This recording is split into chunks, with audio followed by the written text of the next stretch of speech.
A Captain and a Madman by RazielZonoran. Chapter 19. The Beginning of the End. In Voyager's sickbay, the mood ranged between amazement, confusion, and outrage as the full, deviously deceptive nature of the Doctor's recent actions came to full light. The holographic Doctor, for his part, was looking rather like a small child who had been caught lying, maybe even a little hurt that someone he had been getting along with so well had all but tricked him. Still, in the wake of this revelation, things suddenly didn't appear so bleak. He expected to be captured, Picard muttered, head shaking. His insistence on going alone, his offhand command hoping that their transwarp drive was functioning, he planned to be taken by them. Janeway's eyes widened, but in her case, it was entirely outrage. He's insane. Yes, Picard could only agree. Completely. They fell silent again, Seven and the EMH waiting for the captain to come to a decision on how to proceed, and Picard simply marveling at the Time Lord's sheer, unbridled cheek. I never should have let him leave the brig, Janeway growled, tapping her combadge and trying not to sound as if she were prepared to maim. Janeway to bridge. Chakotay's voice piped through, sounding a bit cautious at her tone. Bridge here, Captain. Reverse course, she instructed crisply. Take us back to where the sphere went to transwarp. There was a pause on the other end, and when the first officer spoke next, he sounded more than a little surprised. Captain. I'll explain when I get up there. Janeway out, she insisted firmly. As the lights dimmed and the ship's status shifted to red alert, Janeway turned towards the CMO, gesturing to the cluttered components. Doctor, when will the Omicron emitters be ready? They should be calibrated within the hour, the doctor replied, clearing his throat. I apologize for not having told you what was being done, but the doctor had told me he would be in for. It's all right, she interjected, lifting a hand and turning towards the door. You're not the doctor I plan to have words with. Prepare sickbay for any casualties afterwards, and Seven, I want you on the bridge once this is finished. Aye, Captain, the relieved hologram replied, turning back to the emitters with Seven. Stepping out into the corridor, Janeway was a tightly coiled ball of fury. Picard, falling into step slightly behind her, seemed to be flickering between amusement, irritation, and more than a little worry.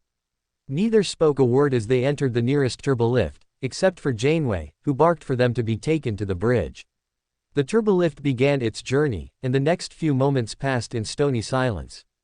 Finally, Janeway burst out, why the elaborate act? Why didn't he tell us his plan? Thinking very carefully about how to phrase his reply, Picard licked his lips, clearing his throat. Perhaps because if we knew that he was planning to essentially feed himself to the collective, you would never have let him leave the brig, and I would never have let him leave the TARDIS. Well, Janeway growled, I guess I'll know better for when I throw him right back in. Dash dash dash dash dash dash dash dash dash dash dash dash dash dash dash dash dash dash. The Queen was lost in the cold, dark silence of oblivion. The voices she had come to rely upon so much, the comforting din of the collective, had grown all but silent.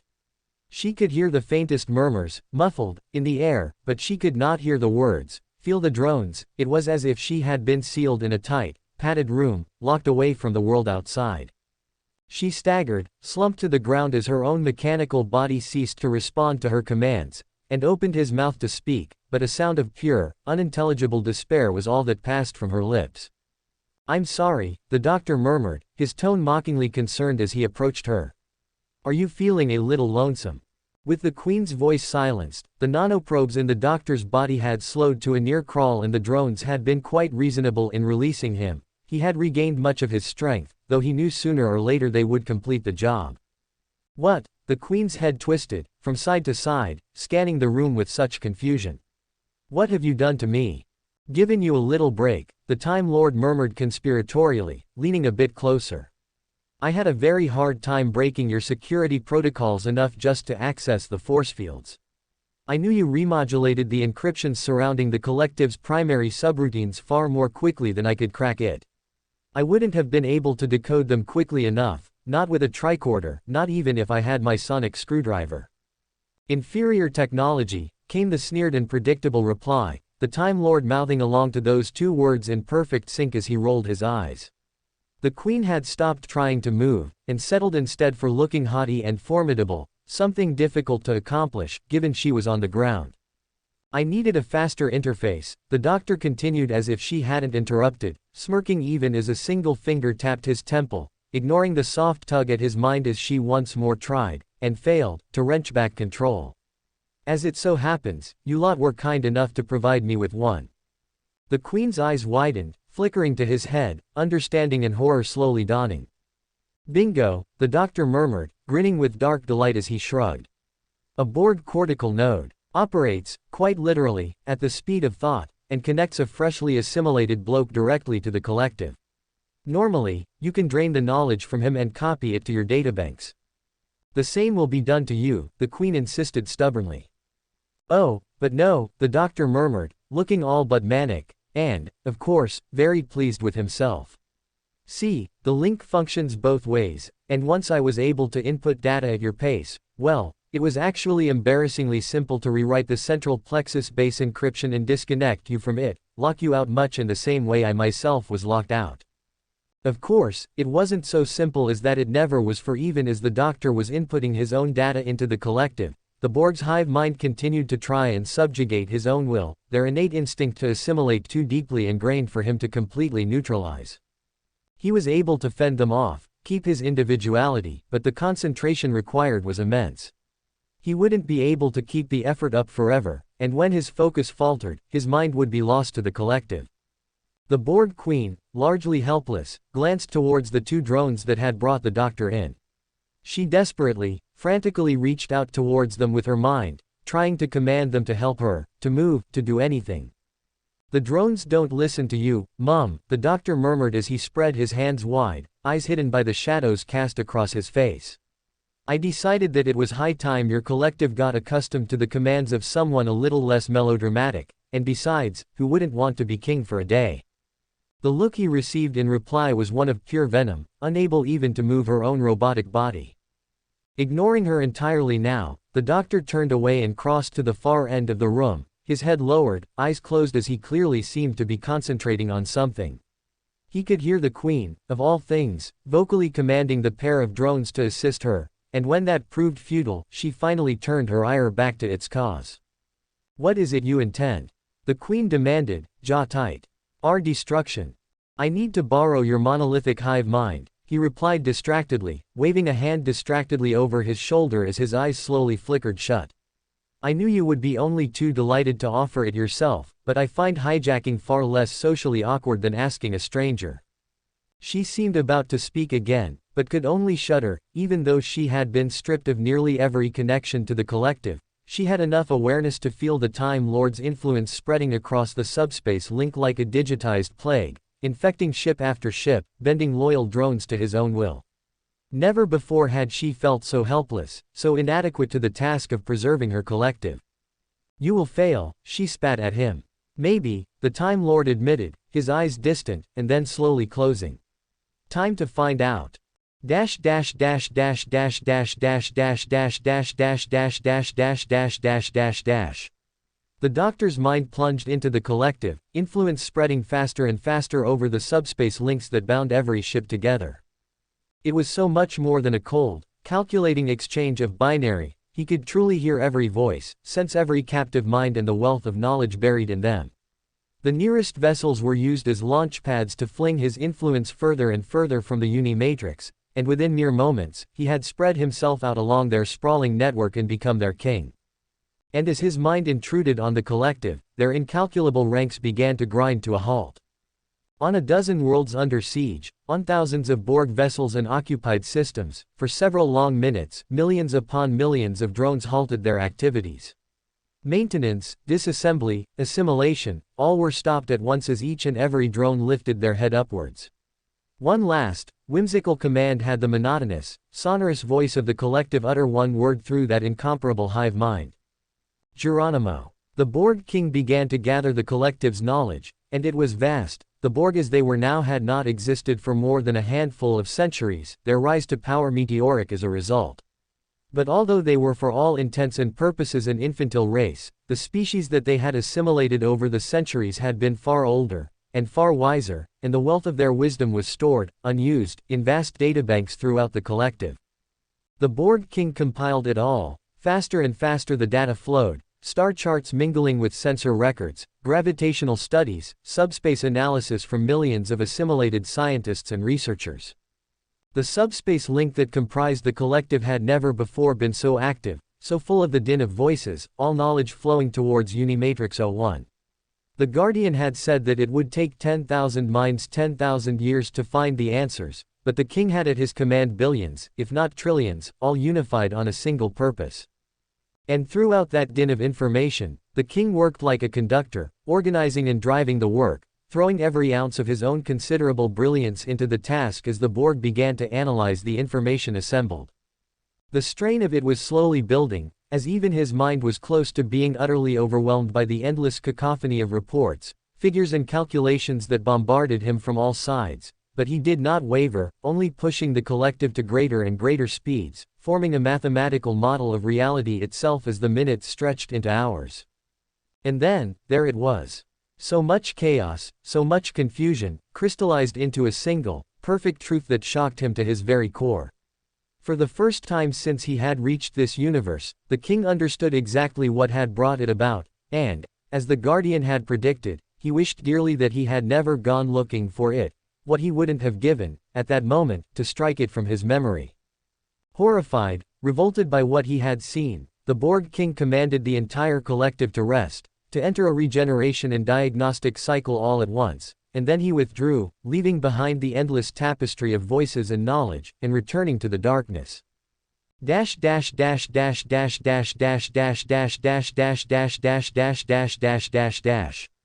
Gasping, the doctor staggered as his consciousness thudded back into corporeal form, brushing the sweat from his brow and wincing as a metallic implant scraped across his skin. Tears stung his eyes, not from physical pain, but from an emotional and mental distress that was beyond words, beyond expression. His next breath was a slow, shuddering one, a sharp clearing of his throat restoring some semblance of equilibrium. It was then he remembered he had an audience. Slowly, he turned towards the Borg Queen, and all the superiority in time and space didn't prevent her from shrinking back, just a little, when he approached. "I should destroy you and your lot," the doctor murmured, lip curling. "Set the reactor of every Borg ship to self-destruct, and command every drone to shut itself down. But you still have purposes to serve, and believe it or not you will bring benefit to those you'd sorely wish to destroy. Your time is coming, I've seen it written." The Queen managed a cold smile, eyes glittering. "If that were the case, such foreknowledge will be all we need to avert that fate." "Oh no," the Time Lord replied quietly, and a hand lifted, the tips of his fingers pressing, almost gently, to the waxen skin of her forehead. "See, I have no intention of letting you keep it." What he did next was a violation, not of the body, but of the mind and spirit as the Time Lord broke through the Queen's barriers, filtered into her thoughts, and bid her to sleep. It was a kindness, perhaps, for as her mind shut down for a diagnostic cycle, he ripped all memory of their encounter from her thoughts, stripped the collective of even what little information the Borg had compiled on him. Everything that could have led her to him, anything that would have even suggested Voyager's complicity in his assault upon her, all was seared from her consciousness, irrevocably destroyed. As she lay on the deck, unconscious and not to awaken for many hours, the doctor finally pulled his thoughts away. Drawing a deep breath, he winced as he felt a sharp pain in his chest. The nanoprobes, not entirely subservient to his influence, were still working away in his body. Though his new access to the collective was able to slow their process, it took an enormous amount of concentration. He wasn't sure how much longer he could keep control over the cortical node. Or, more importantly, how long he could keep it from controlling him. Time to leave. Turning his thoughts to the very same ship that had brought him here, the only vessel in the collective he hadn't forced into a regeneration cycle. A single thought beamed him aboard that ship, and another bid the vessel to jump back into transwarp, returning the way it had come.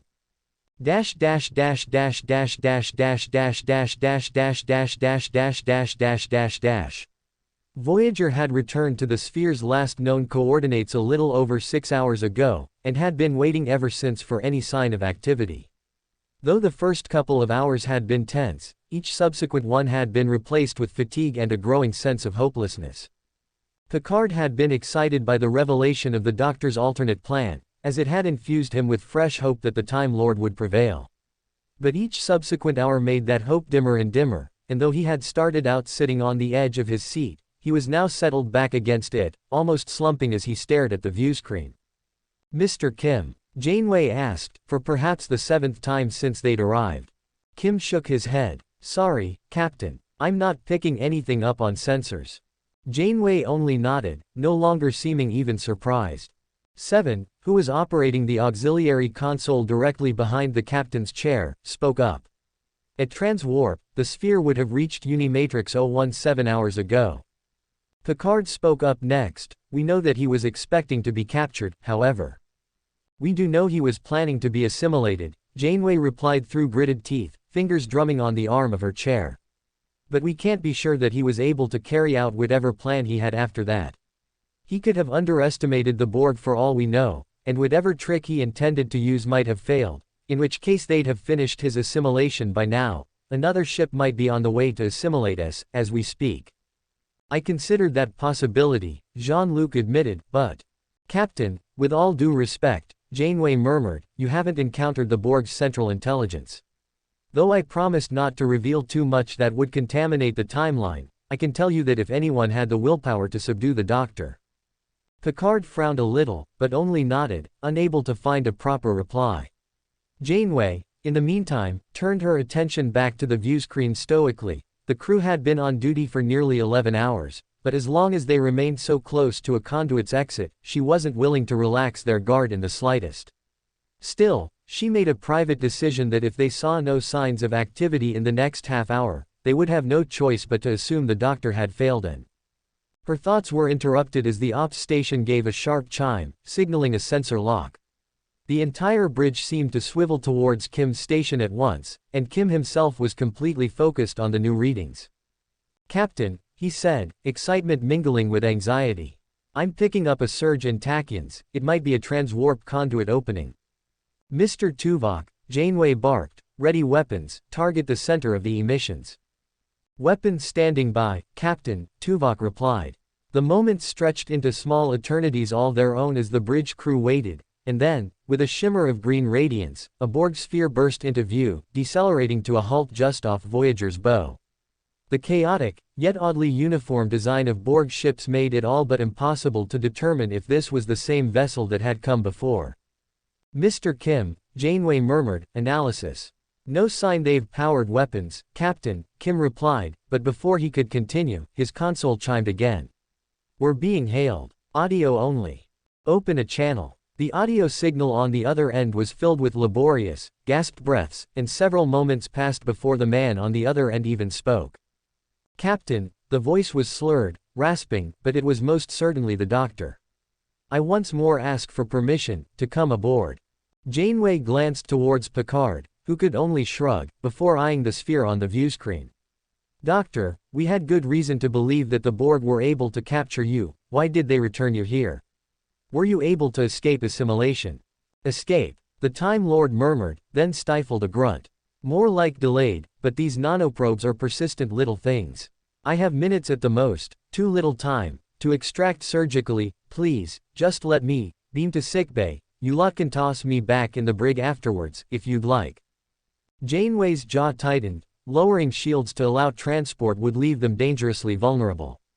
If the Doctor were lying, the Borg could send dozens of drones to Voyager in mere moments. On the other hand, if he were telling the truth, every moment that they delayed gave the collective that much more of a chance to absorb his knowledge and abilities. Finally, realizing they had little choice, she murmured, "Lower shields." The doctors chuckled wearily, relieved, even as Tuvok moved to comply. "Much obliged, recommend, you get well clear, once I come aboard, boom." As the audio channel shut off, Janeway and Picard climbed to their feet and moved towards the rear of the bridge. Voyager's captain barked over her shoulder to the con, even as Tuvok joined them in the turbolift. "Mr. Paris, get us clear of that ship, best speed." "Yes, ma'am. Dash dash dash dash dash dash dash dash dash dash dash dash dash dash dash dash dash dash. They were halfway to sickbay when the bridge called. "Bridge to Captain Janeway," Chakotay's voice sounded through her communicator. "The Borg ship has self-destructed. It looks as if it set its own reactors to overload." "Understood, Commander," Janeway said as she, Picard and Tuvok emerged from the turbolift. Resume our previous heading, maximum warp. Do you think that we can expect the Borg to dispatch new ships? Picard asked, worried. I don't know, Janeway replied tightly. But I'm not taking any more unnecessary risks. When they finally reached sickbay, a pair of security personnel were waiting outside. The doors had been sealed shut, and the air tingled with the suggestion of a containment field, enough, thankfully, to protect those outside from the deadly rays of the Omicron emitter. As for inside, there was screaming, the doctors, sounding clearly even through the sturdy sickbay doors. Resistant to the radiation, perhaps, but it was clear that the exposure was still agonizing to him. Even furious as she was, Janeway winced at each sound, turning her attention to the security staff. Our doctor is in there as well, one of the guards informed the captain, glancing towards the door. He said the radiation wouldn't affect his mobile emitter. Picard's jaw clenched as he eyed the doors, flinching as the Time Lord emitted another bellowing scream. How long is it going to? His question was cut off as the doors finally hissed open. The holographic doctor looked slightly surprised to see so many people outside waiting, but he stepped to one side, gesturing for them to enter. Janeway instructed Tuvok and his security team to remain outside before she and Picard entered sickbay. The walls of the medical center were streaked with dark burns here and there, a few of the unshielded consoles shattered by the violent radiation surge. Several of the lighting bars had failed, leaving the room in near twilight, and towards the back of sickbay, there was a shadowy figure slumped on the ground, propped up against the side of main diagnostic bed. You can't approach yet, the holographic doctor advised when Picard began to advance. He is still radiating trace amounts of Omicron radiation. For safety, I erected a force field around the diagnostic bed. The former captain of the Enterprise nodded before turning back towards the slumped figure, drawing nearer. His breath caught in his throat when he saw that the doctor's hands were covered with burns, his body sporadically shifting and twitching as he seemed to be paying no attention to the activity in front of him, but his head was lowered, his face not visible. Doctor, Picard murmured, kneeling in front of the force field, trying to see beneath the Time Lord's hanging brown bangs, are you all right? Captain, the Time Lord stifling a cough. Jean-Luc, sorry. No offense taken, Picard murmured, though you could have let us in on your plan. If I had, the doctor mumbled, what do you think you'd have done? Picard considered that for a long moment before deadpanning. Advised Captain Janeway to keep you locked away for the good of the universe. PFF'd, the Time Lord snorted, finally lifting his head. His eyes were heavily lidded, the implants on his cheek and forehead replaced with puckered, red burns. Alarmist. The holographic doctor passed through the force field and administered something from a nearby hypospray, passing his tricorder over the slumped Time Lord. Finally, the chief medical officer nodded grimly and glanced up at the others. The radiation has cleared. Computer, drop the force field, Janeway barked, and once the wall of energy flicked off, both she and Picard moved to hoist the doctor under the arms, grunting as they hauled him up onto the bio bed. Doctor, will he be all right? I'll be fine, the Time Lord mumbled, stubbornly keeping himself propped up into a half-seated position. I'm not so certain of that, the holographic CMO countered, jaw set as he firmly pushed the Time Lord down. The Omicron radiation may have faded, but you've suffered significant organ damage. I'm also picking up traces of a new energy signature in your cells. I'm uncertain as to its nature, but it appears to be saturating your genetic code. Oh, damn, the doctor coughed, and lifted a hand, squinting. He could have sworn, for just a moment, that he saw a golden glow. Thought I could take it, and I'd just gotten used to the steering. What do you mean? Picard asked. Bit of a long story, the Time Lord replied, and then began to giggle quite deliriously. Really long story. Really, really, really, really, real. The rest of what was probably going to be an unending litany of reallys was interrupted as sickbay was suddenly filled with a brief flash of white light, and a very familiar chime. As one, the security team, the holographic doctor, and both captains whirled around towards the source, mouths agape at the intruder.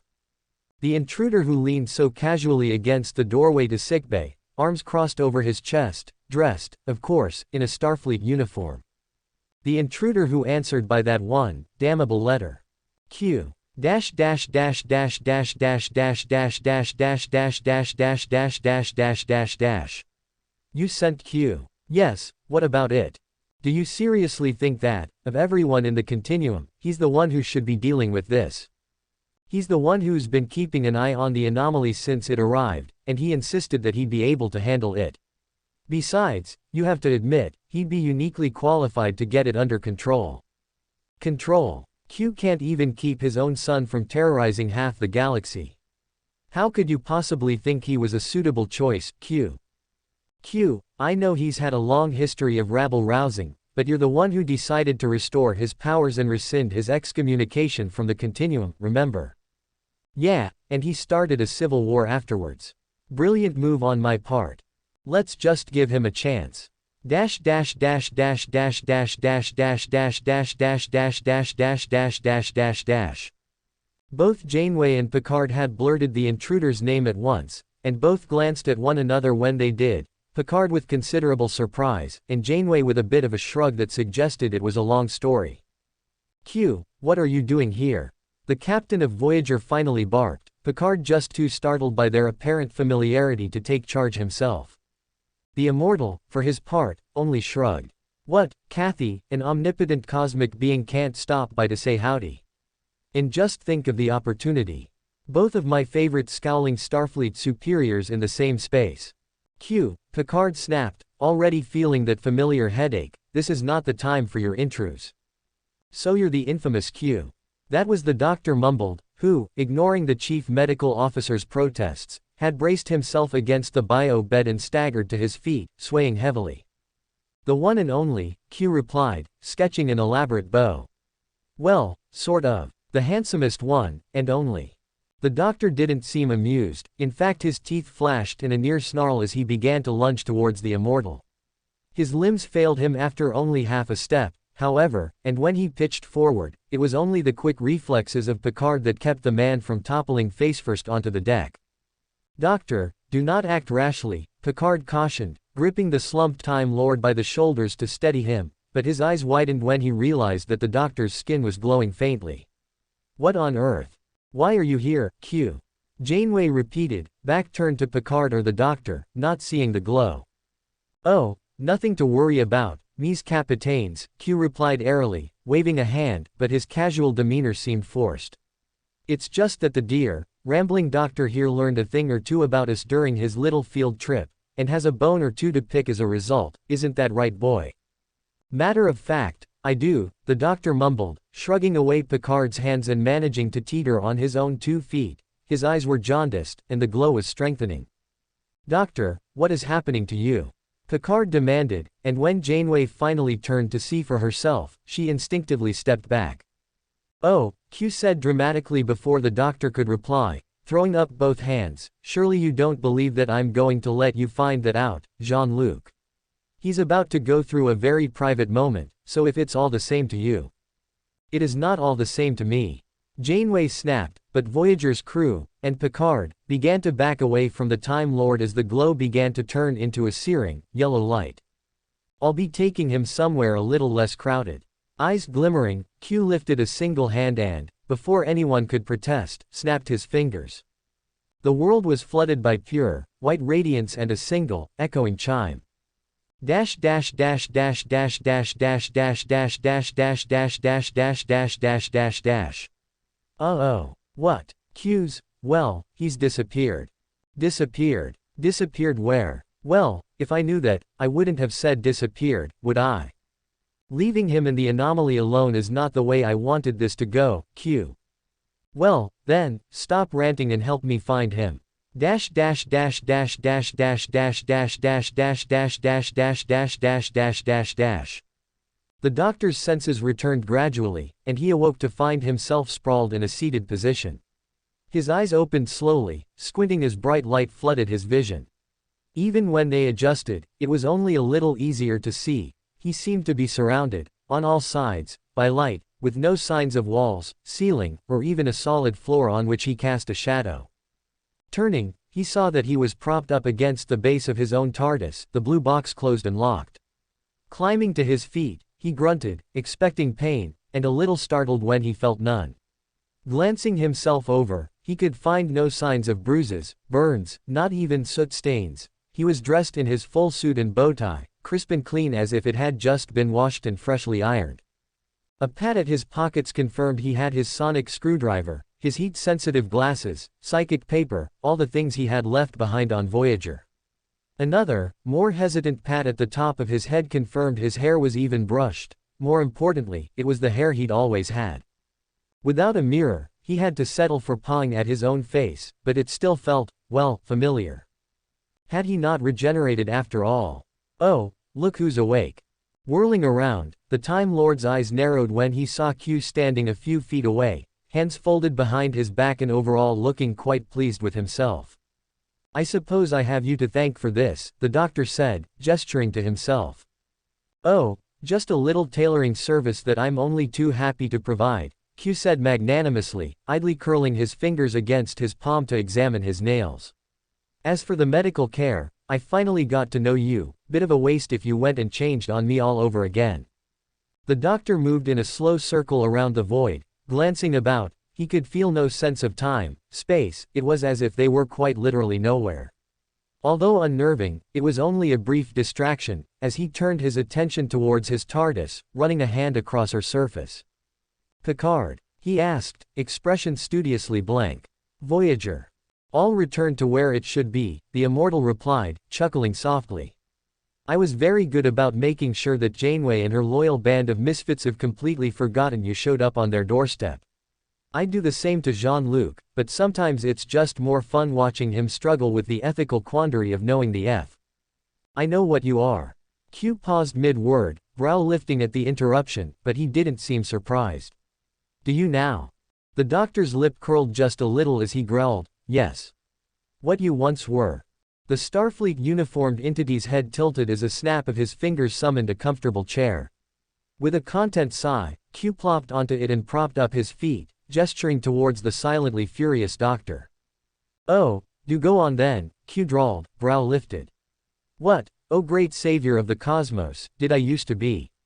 The doctor's eyes were little more than chips of ice as he drew closer to the thoroughly unconcerned immortal, staring down at him in silence. When Q gestured again, mockingly so, the doctor finally spoke, 2 words spat out in unrestrained disgust. Time Lord.